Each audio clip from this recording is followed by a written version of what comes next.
Quer queiramos ou não, todos temos responsabilidades e delas não podemos nos eximir. Todos servimos nesta vida para algum propósito. Você gostaria que sua vida fosse uma bênção para as pessoas que você ama? Então sirva e permaneça na presença de Deus.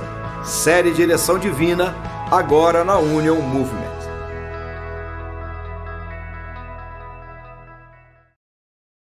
Igreja, para que você comece de onde você está.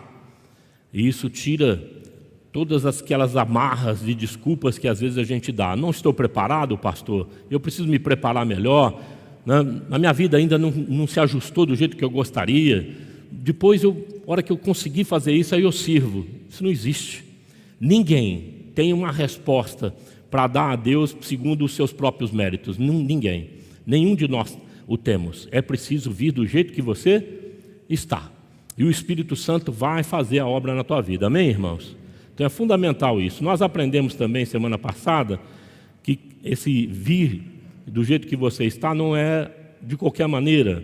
Ele vai dizer que nós devemos estabelecer um ponto de referência. E esse ponto de referência nós aprendemos que é Jesus Cristo de Nazaré. É nele que nós acertamos, é nele que nós não erramos, vamos dizer assim, né? O alvo da nossa vida, a maneira de servir a Deus. Quando nós olhamos com sinceridade para Cristo, com a firme decisão de imitá-lo, de viver o que Ele nos passou através de princípios e valores, nós somos abençoados. Porque mesmo agindo errado ou interpretando equivocadamente, o Espírito vai lá e ajeita isso na nossa vida. Ele leva muito em conta o que você tem aqui no teu peito, enquanto decisão pessoal. O segundo é que você deve valorizar os pequenos começos. Podemos começar a servir em pequenas coisas. No sermão passado eu disse que alguns têm hábito de acordar pela manhã mal-humorado, né? Segundona, tal, e o cara não levanta bem, a moça também não levanta bem. Tem que levantar, olhar para o céu e dizer o quê? Graças a Deus. E assim eu vou mudando a minha cultura, a minha maneira de ver a vida. A vida precisa ser vista através de uma ótica positiva, afirmativa, de quem olha retamente na sua direção e não retrocede, caminha sempre em frente. Amém? E quem está lá na frente é Jesus Cristo, Ele é o nosso alvo. Como nós não vamos alcançar a perfeição que é em Cristo, só vamos alcançá-la depois que as trombetas tocarem, louvado seja Deus, então nós até o dia que o Senhor for nos chamar ou Jesus voltar, estaremos rumando neste caminho. Amém, irmãos? E a vida também exige momentos que nós precisamos parar como família. A vida está desorganizada, a família não vai para lado nenhum, é altos e baixos, e não engrena nada na nossa vida, tem que parar. Está errado. Pegou o caminho errado. Porque Jesus prometeu vida abundante. Amém? E prometeu também um contentamento de vida, no sentido de você ser operoso, ser operosa. Sua família precisa ser assim. Caso não esteja sendo, precisa parar e repensar. Talvez você pegou um atalho que não deveria pegar e precisa voltar urgentemente, né, no caminho que Deus tem como propósito para cumprir na sua vida, através da sua vida. Amém? Nós baseamos isso nos Salmos, nós vamos novamente usar esse próprio Salmos. Ele vai nortear toda a série, temos mais 2 palavras após essa. Lá em Salmos 32, verso 8. Eu o instruirei e o ensinarei no caminho que você deve seguir. Eu o aconselharei e cuidarei de vocês. Há 4 ações aqui do Espírito Santo. Ele fala que instrui, ensina, aconselha e cuida de nós. Então, se você tem Deus fazendo assim para com a tua vida, tem jeito de dar errado? Só se nós atrapalharmos, né? Nós mesmos atrapalharmos a Deus. Eu não acredito que o inimigo tem tanta força para nos desviar dos propósitos de Deus. Mas o inimigo usa os nossos próprios querer, o nosso próprio desejo, para fazer com que venhamos a desviar do propósito de Deus. Então é importante que você entenda que Deus quer te instruir nessa noite e todos os dias da sua vida, te ensinar, a aconselhá-lo. Deus tem uma sutileza nisso, uma educação extraordinária. Deus não te acorda dando tapa, né? Deus vai lá e ministra no teu coração como um pai amoroso. E cuidado para com a tua vida, não pode faltar nada. Dignidade na vida dos filhos de Deus é tudo. Nós também falamos que basta você ter fé para dar o primeiro passo na semana passada. E é importante você dar os primeiros passos rumo àquilo que você objetiva. Ninguém está pronto novamente para assumir responsabilidades na sua vida enquanto família, mesmo que tenha idade já madura, já tenha a vida estruturada e entra no casamento. Casamento é um desafio, né? Você vai precisar repensar a sua vida, vai precisar replanejar a sua vida e adequá-la, né, ao cônjuge. Vai ter que encontrar no meio do caminho, porque não dá para encontrar nas extremidades. Porque se encontra nas extremidades, na posição do homem ou da mulher, um dos dois vão se anular dentro desse processo. E casamento não é sinônimo de anulação do ser, da sua identidade. Muito pelo contrário, é a potencialização do melhor da tua vida. Amém? Então, um ponto de encontro que nós chamamos é o que nós damos de referência lá no primeiro, Jesus Cristo. Ele é a pedra, ele é o ponto de encontro para nós acertarmos as nossas diferenças. Citamos Amós, capítulo 3, verso 3. Como vão andar dois juntos se não tiver de acordo? Tem que ter acordo, tem que pôr no papel, tem que orar, tem que dialogar. E aí, então, nós vamos chegar num denominador comum como família. Amém? Com certeza, agindo assim, Deus vai abençoar muito a sua vida. Falamos também para você rever a sua história, da onde você veio, o porquê que você funciona assim, o porquê que você pensa assim. Com certeza tem uma raiz, e a família é o meio onde nós somos criados e aprendemos e assimilamos algumas coisas que damos resposta através desse aprendizado, quer queiramos, quer não. Damos resposta através dessa cultura. Então, e depois quais sinais estão norteando a nossa vida?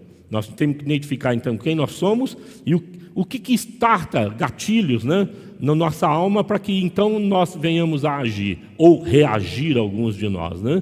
Os mais temperamentais reagem, nem pensa. Já faz, depois vai lá para pedir desculpa e perdão, porque quem reage sempre comete arbitrariedades dentro desse processo. Um outro parecer que passamos na semana passada, que é a introdução, né? Que a sua história ainda não acabou. Filipenses capítulo 1, verso 6, diz assim: tenho certeza que aquele que começou a boa obra em vocês irá completá-la, né, até o dia em que Cristo Jesus voltar. Hoje nós iremos falar para você sobre sirva e permaneça na presença de Deus. Servir e permanecer na presença de Deus. Amém? Vamos ter uma palavra de oração. Pai Santo, é a Tua palavra, ela é viva, ela é poderosa, ela é eficaz, ela faz a obra que o Senhor deseja fazer nos nossos corações. Nesta hora, nós abrimos os nossos corações, abrimos a nossa mente para acolher a Tua palavra, acolher a instrução que o Senhor deseja dar a cada um de nós. Ó Deus, o ensino, põe ele nos nossos corações e nos aconselhe no nome de Jesus e faça-nos descansar sob o seu cuidado, conforme o salmista descreve na sua palavra. Oramos assim no nome de Jesus e peço, bota a tua mão misericordiosa, bondosa sobre a tua amada igreja, que aqui está presente, e aqueles que nos acompanham também, ó Deus, nas redes sociais. Encontre-os agora, ministra sobre a vida deles, Pai, essa palavra, para a glória do teu nome. Amém. Amém, irmãos? O vídeo vai falar que nós não temos como nos eximir das nossas responsabilidades. Acontece que nos nossos dias, o que nós percebemos é que as pessoas querem crescer na vida com o mínimo de esforço possível. Só eu penso assim? Ou vejo isso? Ou vocês também estão percebendo isso? As pessoas não querem mais pagar um preço para crescer. Estudar, se dedicar, trabalhar e aprender. Nós não gostamos de processos, né, que sejam longos demais. A gente opta sempre com o processo menor, né? Queremos atalhar caminho através das nossas perspicácia, através da nossa singularidade, né, nosso perfil. E não é assim. Família, trabalho, o viver em comunidade exige muito de nós. E nós precisamos aprender a não ficar atalhando o caminho. Eu lembro sempre quando Deus tira o povo do Egito, ele tinha um caminho para seguir até a terra prometida, muito mais curto do que aquele que Deus orientou. Mas Deus precisava trabalhar com eles num caminho mais longo, para mudar a cultura, mudar a mentalidade deles, mudar o coração, os sentimentos dentro dele, na jornada, iria ser, né, mais fortalecido, mais aperfeiçoado, e Deus estava trabalhando fortemente no coração daquele povo. Amado, não é diferente para conosco. Às vezes o caminho parece longo, mas tenha certeza que você vai ter a companhia do Senhor né? Mesmo estando em meio a desertos, porque Deus vai tratar contigo e vai fazer você sair dessa situação melhor do que você entrou. Você crê nisso? Aleluia. Então o conselho que eu te dou no início dessa palavra é: não tente atalhar caminho para ter o mínimo de esforço possível. Se esforce, porque a salvação é assim, a vida com Deus é assim.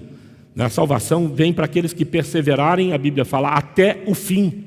Não é perseverar hoje, é até o fim, tem que ter perseverança. Assim também é tudo na nossa vida. Tudo que nós começamos, nós não podemos parar. Temos que terminar os processos. Caso contrário, vamos nos tornar em pessoas de obras inacabadas. No primeiro obstáculo que nós encontramos, seja nos relacionamentos familiares, seja no relacionamento profissional, né, no acadêmico, a gente fala, vou parar, não estou gostando, isso a tarefa é demais. Meu irmão, termine, em nome de Jesus. Vai em frente, porque Deus vai tratar contigo nesse processo. Aleluia, irmão. Bênção, louvado seja Deus. Servir as pessoas do jeito de Deus é uma estratégia sensacional para quem deseja servir na presença do Senhor. Servir sempre as pessoas do jeito de Deus e não do nosso jeito. Diz o Marcos capítulo 10, verso 45. Pois nem mesmo o Filho do Homem veio para ser servido, mas para servir, dar a sua vida em resgate de muitos. Pois bem, cuidado com a cultura hedonista nesse processo. Eu vejo que na igreja nós temos uma grande dificuldade. Nós gostamos de ir para a igreja, uma igreja que nos agrade, uma igreja que fale aquilo que de repente entra nos meus ouvidos com uma certa suavidade, né? Eu gosto de ver o louvor de um jeito, né? Mas não é desse jeito que funciona, porque se eu for falar aqui de qual igreja você optaria, nós não vamos chegar num acordo. Que estilo não chegamos num acordo nunca. Porque, na verdade, nós somos singulares, né? Nós temos uma individualidade muito interessante em Deus, não devemos descartá-la, mas devemos submetê-la ao todo. Dá para entender o que eu estou falando? Assim como é o casamento, eu não me anulo dentro do casamento, eu vivo intensamente, mas hora que eu encontro a minha esposa no meio do caminho, eu e ela somos diferentes. E nós precisamos entrar num acordo. Ela deixa para trás as suas razões, os seus querer, porque de repente não está sentindo bem com isso, e eu também deixo aquilo que eu também entendo, e chegamos num denominador comum. Nem lá e nem cá. Amém? Como eu disse anteriormente. É a mesma coisa na palavra de Deus. Nós interpretamos a palavra, e por incrível que pareça, essa dinâmica de revelação da interpretação da palavra é feita pelo Espírito Santo. O academicismo ajuda muito, mas o Espírito Santo é que testifica. Às vezes você lê um texto que não tem nada a ver com aquilo que você está interpretando, mas o Espírito Santo tira dali, porque ele não é, vamos dizer, submisso às regras hermenêuticas, né, às regras da homilética. Ele tira um princípio e fala, é isso que eu quero de você. Já aconteceu isso aqui com vocês? Lê um texto que não tem nada a ver com a interpretação e Deus fala outra coisa contigo? Ninguém aqui? É claro que já aconteceu, a maioria de nós, né? Porque Deus não está preso nesses detalhes. Nós precisamos, porque nós temos uma inclinação para desviar-se desse caminho reto, mas Jesus, o Espírito Santo, nenhuma. E Ele sabe como falar conosco. E é de fundamental importância que nós, então, determinemos não fazer a nossa vontade. Essa é a tônica de Jesus Cristo. Ele vai dizer, a minha comida é fazer a vontade daquele que me enviou e concluir a sua obra. João 4, verso 34. Então, a vontade que nós devemos ter é fazer a obra que Deus nos deu. Amém, irmão? Deus nos deu. Quais são as obras que Deus confiou nas suas mãos? Vamos lá. Pai, hoje é dia dos pais, parabéns para vocês. Muito bom ser pai, né? Qual é a obra que um pai tem da parte do Senhor? Fala bem alto aí, porque senão eu não vou ouvir.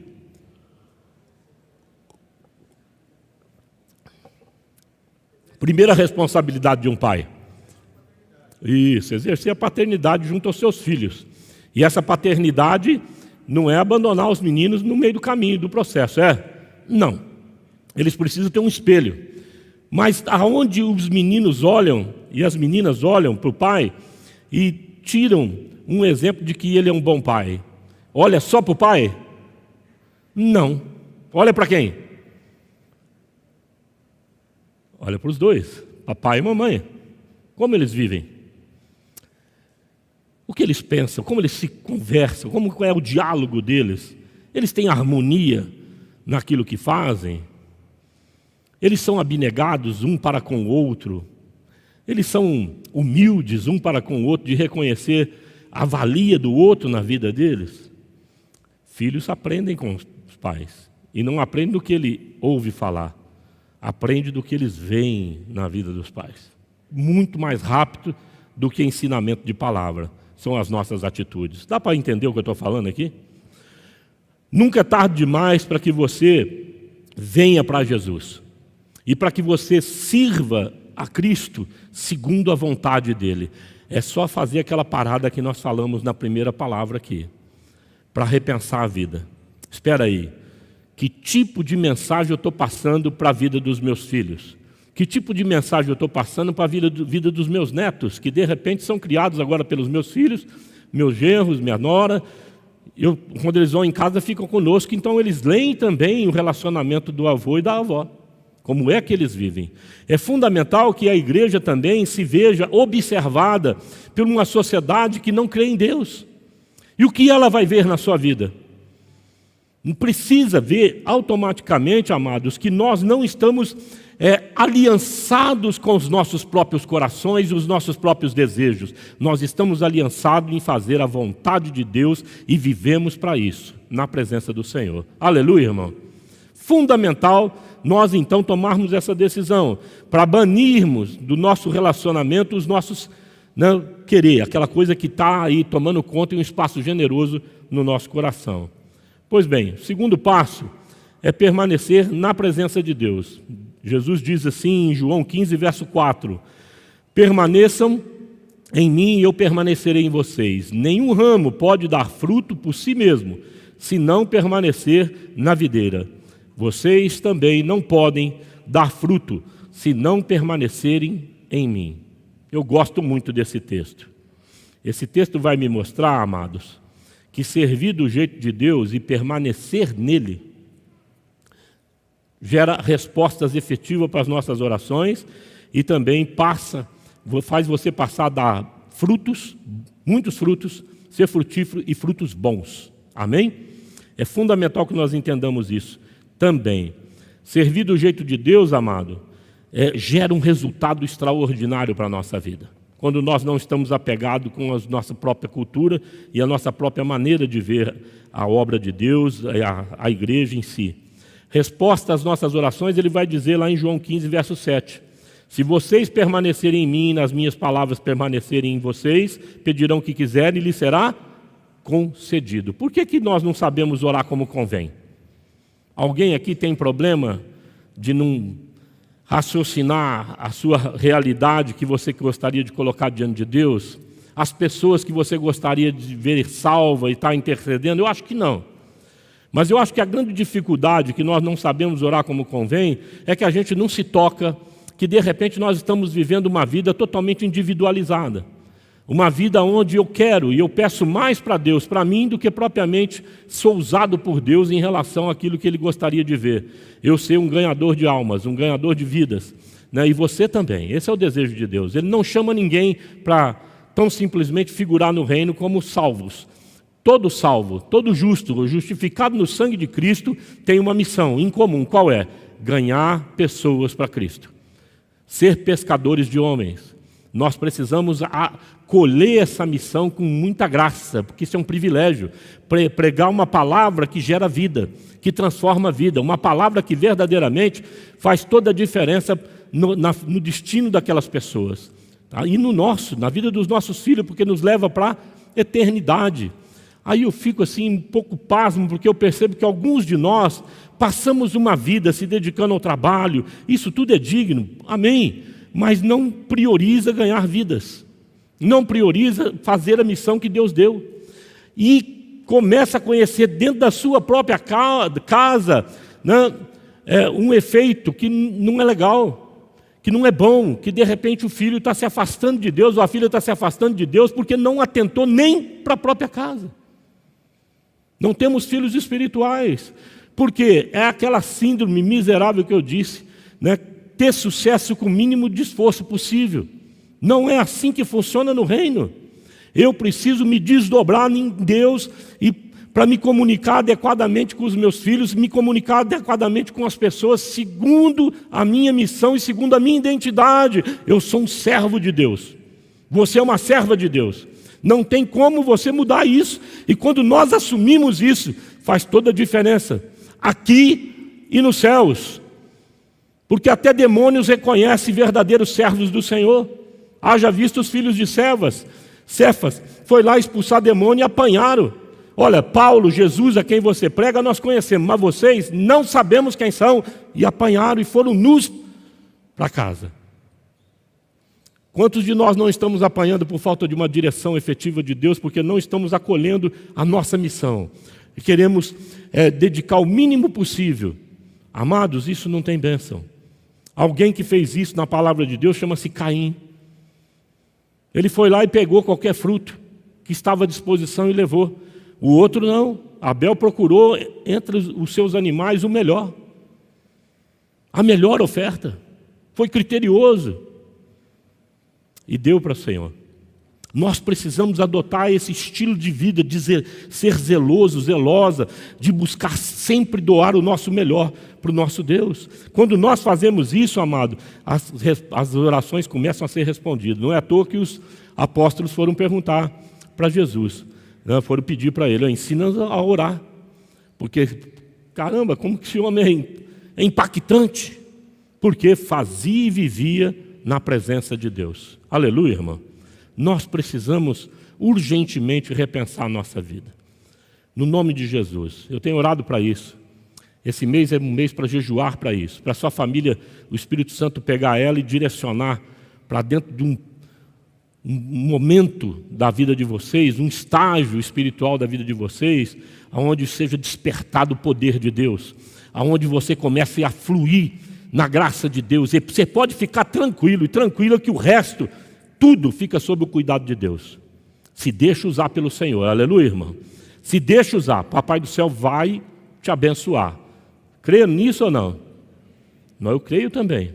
Então sirva o Senhor do jeito que você está e sirva na presença de Deus. Eu tenho observado ao longo dos meus 27 anos de ministério de que muitas pessoas servem o Senhor, mas deixaram de viver na presença do Senhor já há algum tempo. Não oram mais, tem muita dificuldade de ler a palavra, tem muita dificuldade de assumir responsabilidades mais complexas, porque a vida está tão quadradinha, que ele não tem tempo mais para nada. Esse não é o perfil do homem e da mulher, biblicamente falando, que Jesus resgatou das trevas. Sabe, eu creio que o trabalho que nós fazemos aí fora tem que ser considerado como Paulo, um fazedor de tenda. Nós trabalhamos, ganhamos o recurso para um objetivo: investir no reino de Deus, fazer diferença no reino de Deus. Se você não pensa assim, em nome de Jesus, saia daqui hoje, orando nessa direção. Senhor, eu quero não só a minha vida, mas tudo que representa a minha vida seja voltado para te servir. E Deus vai fazer você prosperar, ainda mais do que você é próspero, em nome de Jesus. Tenha certeza disso, em todos os sentidos. Até na capacidade de raciocínio, Deus abre a tua mente. Você crê? Eu creio, amados. Faça isso, para a glória e honra do Senhor, e Ele vai fazer uma obra maravilhosa na sua vida. Lembre-se que ser frutífero exige aí a ação do viticultor. Há quem cuide da videira. E o que o viticultor, aquele que cuida da videira, faz para que ela dê frutos melhores do que ela está dando e em maior quantidade? Fala alto aí. Ele poda. Poda me parece ser uma agressão muito forte, né? E quando, na metáfora, a palavra de Deus me compara a um galho, né, um ramo enxertado na videira, eu preciso perceber que eu não sou alvo de poda porque eu sou infrutífero. Eu estou tirando energia da videira. Eu preciso perceber que eu posso ser podado em algumas áreas para dar mais fruto ainda. Amém? Essa deve ser a percepção primeira nossa. Não é de temor, mas Todos que querem dar bom fruto no Senhor precisam permitir as podas que Deus quer fazer na sua vida. E algumas áreas da sua vida, Ele quer tirar, por exemplo, essa sua, que já eu tive muito tempo no coração, de ter a minha privacidade, a minha reclamação maior, né, para Deus. Eu falo sempre isso para minha esposa, falo, sabe o que me cansa na igreja? É porque eu não posso ter meu tempo, não posso ter do jeito que eu quero, não tenho jeito de planejar isso, porque está sempre trabalhando 24 horas. E é poda. Ele fala, não dá tempo mesmo. Você vai ter tempo para descansar, mas não é aqui. O descanso ainda não chegou. Amém? Não chegou.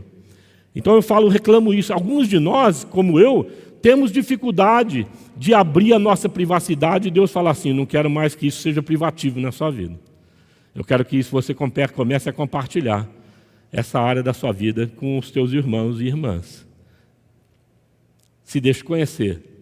Não porque você é feio, porque você é bonito e bonita. Você é a obra das mãos do Senhor.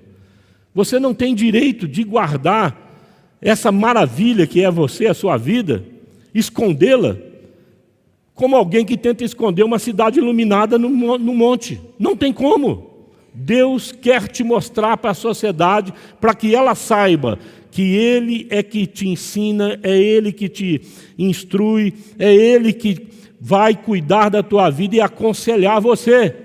E para as pessoas olharem e falar assim, como Deus é bom para esse camarada, hein? Para essa mulher de Deus. Não foi assim com Jó? Os anjos vêm no meio dele Satanás, e o Senhor fala, tem visto o meu servo Jó, como ele é reto em todo o seu proceder? Ele é assim porque o Senhor cerca ele de tudo, né? Olha, aquilo é um princípio extraordinário. Quando nós somos retos e se deixar tratar por Deus, Deus nos cerca de bênção. Abençoa os nossos filhos, abençoa a nossa casa, os nossos negócios, Ele cerca-nos com uma bênção extraordinária. Chama a atenção até do inimigo. Fala, pô, esse cara está ficando tão próximo, tão próspero no Senhor, porque ele está se tornando uma notícia viva, né, do cuidado de um Deus maravilhoso, que gosta dele, que investe pesado nele. Você não gostaria de ser alvo desse investimento gracioso da parte de Deus, amado? Ouça os nossos conselhos nesses dias, vai fazer toda a diferença para a tua vida em nome de Jesus. O último ponto que eu gostaria de compartilhar contigo, pedir para o louvor já subir aqui à frente. Servir conforme a vontade de Deus transformará a sua vida, é uma afirmação. Quanto mais Deus deseja te usar, maior a probabilidade de você se sentir tentado a desistir. O Greg é o escritor do livro que nós baseamos essas palavras. Se vocês quiserem depois, pode falar com o Hugo, falar com a Pâmela, para adquirir e ler um bom livro, uma boa leitura. Vai fazer assim você abrir a cabeça ainda mais nessa direção. Eu tenho comprovado isso não só na minha vida, mas na vida das pessoas que andam comigo. Quanto mais a gente se aproxima de Deus, mais somos tentados a desistir. Quanto mais assumimos responsabilidades no Senhor, com a intenção de pagar o preço que assim necessita a realização daquela missão, mais tentados em desistir nós seremos, porque os desafios não são pequenos, são grandes. Vamos ficar de pé. Sabe, amados, quando alguém vem me procurar, pastor, só foi eu apontar para servir a Deus que parece que a vida virou de ponta cabeça. Eu já ouvi isso muitas e muitas vezes. E sabe, quando você quer servir de fato o Senhor e se projeta nisso, você vai enfrentar lutas. O inimigo não vai ficar contente. E Deus permite que o mundo espiritual se volte para tentar te impedir. Ele quer te treinar na perseverança. Há casais que começam a ter confusão dentro de casa e de repente você vai lá para ver qual é o problema, qual é a raiz do problema.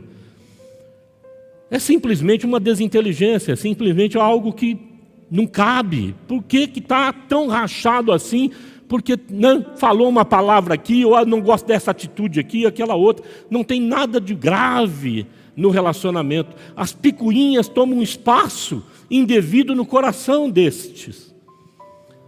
Normalmente eu digo para eles assim, olha, Vamos fazer um exercício rapidinho aqui. Olha para tua esposa e me fala as virtudes que ela tem. E faço também com o homem isso. E normalmente eles têm muitas virtudes para falar.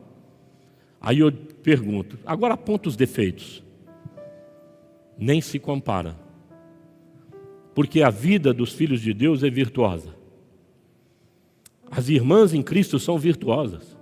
E os nossos irmãos são virtuosos. Amém, querido? Aí eu digo, vale a pena a gente ficar brigando por coisa tão pequena? Vamos deixar esses detalhes para Deus tratar e vamos melhorar ainda mais do que já fomos melhorados por Deus, já fomos transformados por Deus. Nesse sentido, eu gostaria que você se posicionasse em fazer a vontade de Deus na sua vida. Se você ainda não é batizada ou batizado, o primeiro passo que você precisa dar é em direção a essa decisão. Eu quero testificar ao mundo que eu sou discípulo e discípula do nosso Senhor Jesus Cristo de Nazaré.